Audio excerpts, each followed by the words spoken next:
Do you own a Jeep? I do. If you do, and you're tired of that 6-cylinder just not producing enough power, and you've heard about GM and their marvelous 5-cylinder engines, we're going to show you how you can get one today. I'm not sure it's 5, but we got a sneaking suspicion what's wrong with it. We're going to find out though.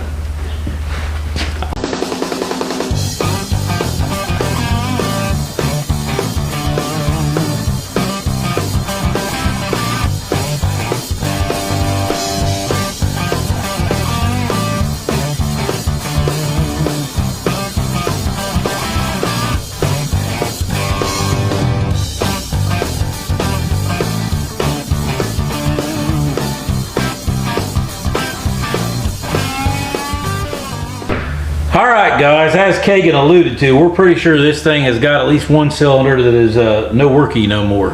I know a couple people like that. So what we're going to do is the Jeep's done. The engine swap's done, it runs good, drives good. We took it for a drive earlier today. It's sitting outside there right now. By the way, Chrysler, you spelled Asian wrong on that 2000 TCM. Anyhow, what we're going to do is we're going to bust this thing down and just see how bad the damage is. Reminding everybody here that this thing come to a screeching halt, like and stopped. And it is a Chrysler motor, so I mean, it's the best one ever made. that's because Chrysler didn't originally make it. Okay, so we're gonna start tearing some stuff off the outside and get everything tore apart, and then we're gonna get to the fun stuff. Action. Are you tired of never being able to find the right size socket? Well, I've got just a tool for you. The amazing adjustable hammer. Now, come on now. What? I wanted to make sure we had options.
Okay, so got a little bit of loosey-loose there.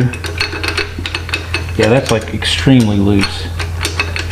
You want to see what socket take that off? I'm curious to see. Probably take two of them. I almost wonder if that push rod is bent. Yeah, see how loose that is right there? That can just about kick plumb out. You can use the spinner because you have to take both of them off because this pedestal. Go ahead.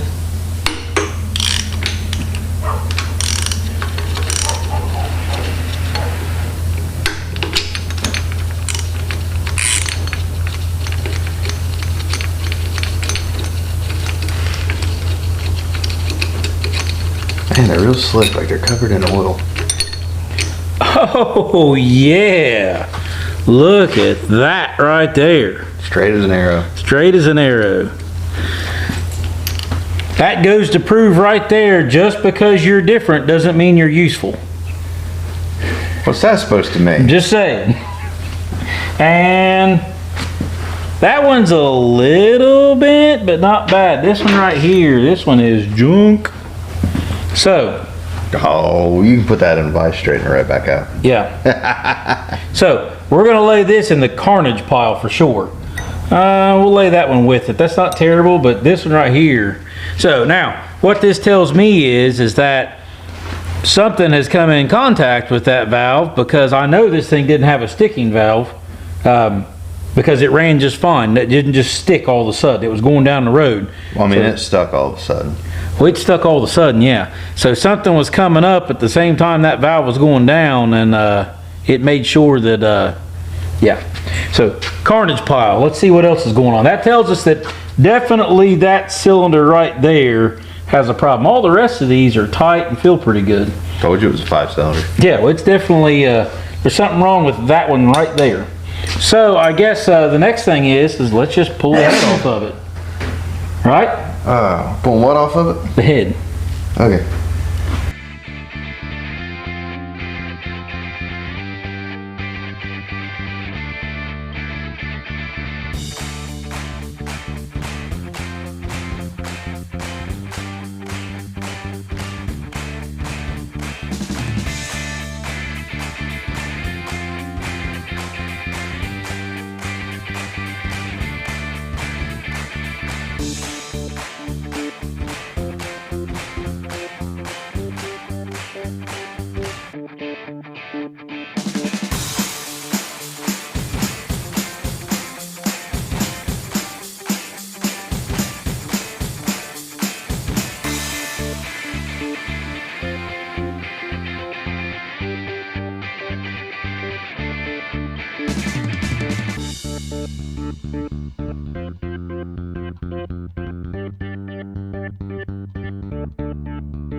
Okay, you maybe could tell from watching that last little bit, but we're going to go through the head first. So honestly, for some reason there's moisture there. This is the one that is awful looking, and the valves might be messed up. Who knows what's going on there? There's some marks, but nothing super major. The rest of it kind of looks okay, but there's an issue. And this one looks okay, but if you go over here and look in the... Guys, what? I know what's wrong with it. What's that? Rings are bad. Oh, the rings are bad. That'll do it. So, funny enough, that is ring material right there. Now, unless it blew the ring material back into the intake manifold and that ended up in here, which I highly doubt it, those pieces of ring came off this piston, which I guess that's plausible that it could have blew it back into the intake manifold. It is. I don't know, but those was sitting in the number 1 cylinder here. I guess number 1. I'm calling it number 1. Yes, this one actually is number 1. I had to think about that for a second. Inline 6. First one in the block. Yeah. That's not entirely true. The firing order is. I know. Anyways, so this one's got some debris, but nothing major on it. Kagan, you're getting stuff in the way. So that one has, it don't look too bad. Matter of fact, cylinder wall don't look too bad on that one. This one's got a little debris. Not too bad. Cylinder wall's not scarred up. Yeah, that one might be garbage. That one might be broke. Oh, it's just bent a little bit. Yeah, I don't know if we can fix that one. But and then this one right here don't look too bad. So now, the question is, well, what caused that? Because the cylinder didn't just explode on its own. I have a sneaking suspicion that the problem started in the bottom end first. So we're going to flip the motor over and take the oil pan off and go from there. Yeah.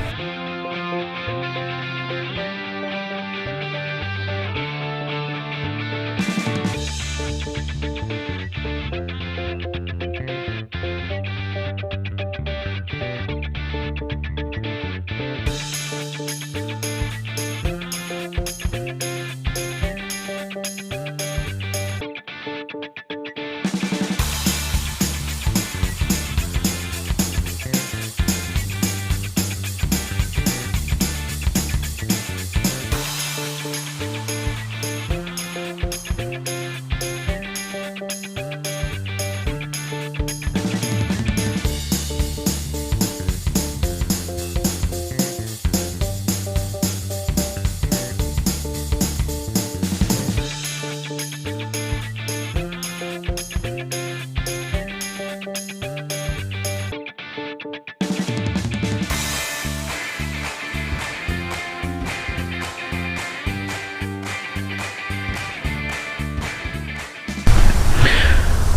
we kind of think we know what happened. So we're going to run through our findings, and if you guys agree with us or disagree with us, whatever, comment down below. Because we're not 100% on this, but it's a theory. So if you look at the head, this cylinder right here has had some moisture in it. And that valve, it looks bent compared to the other ones. Kagan put his knife blade up in there. If you come around to this side, it's not being held open. We actually have the rockers off of it. So I think that valve is bent up in there. And that would make sense because we're pretty sure the piston contacted it. So aside from that, I think this head is for the most part okay. But I'm pretty sure that was also the S push rod. Yeah, the S push rod. That's going to be the one. We had one shaped like an S if you remember, and that's going to be that one. So over here, man, the bearings don't look terrible for a 200,000 mile motor. They just don't. And if you come over here, the crank doesn't have any scarring on any of the rod journals or the main journals. And even the bearings on the main caps on the top of them do not look too bad. I think the worst one was maybe this one right here. It's got a little bit of a line in it, but not bad. That is the rod that is missing a piston. The other rod bearings, and even that one, the rod bearings do not look too terrible. Now, the reason you see the moisture, and Kate is turning things over here. Hold on. Hold on. You all right there? Yeah. He's struggling. It's kind of heavy. It's still filled with oil. Certain places. You're getting ready. There's your hole right there. That's actually not a bad angle. Okay. So if you look, you can see where the piston, the rod actually hit the cylinder walls. But if you look right there, and we got the light. Hold on, we'll get the light here. I know, I'm making you dizzy right now.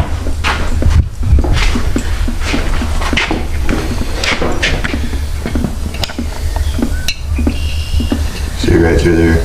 Yep, now right up there, there's a crack right there into the water jacket. Now, it's crazy because you ask yourself, how long did this thing run like this? Because if there's a crack in the water jacket, there's moisture in the head, and we have the bent push rod, but this right here is what the piston looks like. I mean, that's all pieces of piston. That's just the one piston.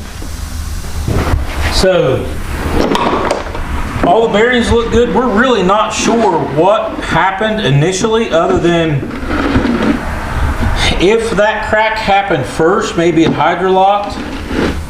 If the crack happened when the rod was beating it around, maybe the piston just decided to piece out, maybe broke a piston skirt or something like that and turned sideways in the head. And we're not sure, but I mean, the rest of the engine doesn't look bad, and I don't think there was a deprivation of oil to the main bearings or anything like that to the point that it hurt anything.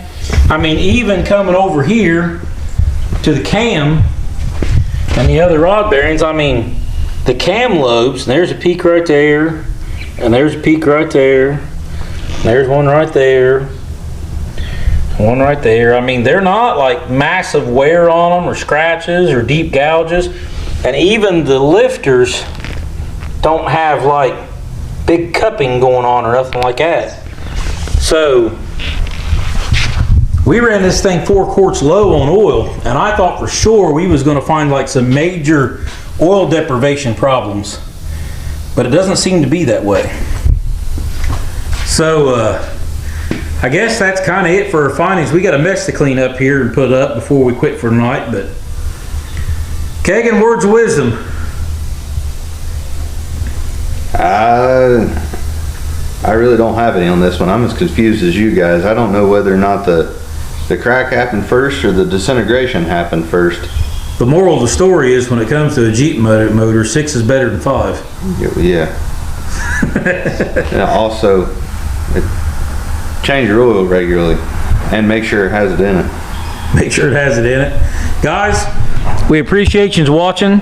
If you like this video, seeing a teardown of what happened, then hit that like and subscribe button, and we'll see you guys on the next one. And you guys have any theories about what you think happened to it? Go ahead and tell us. We'd love to hear it. Yeah, we're all ears. See you later.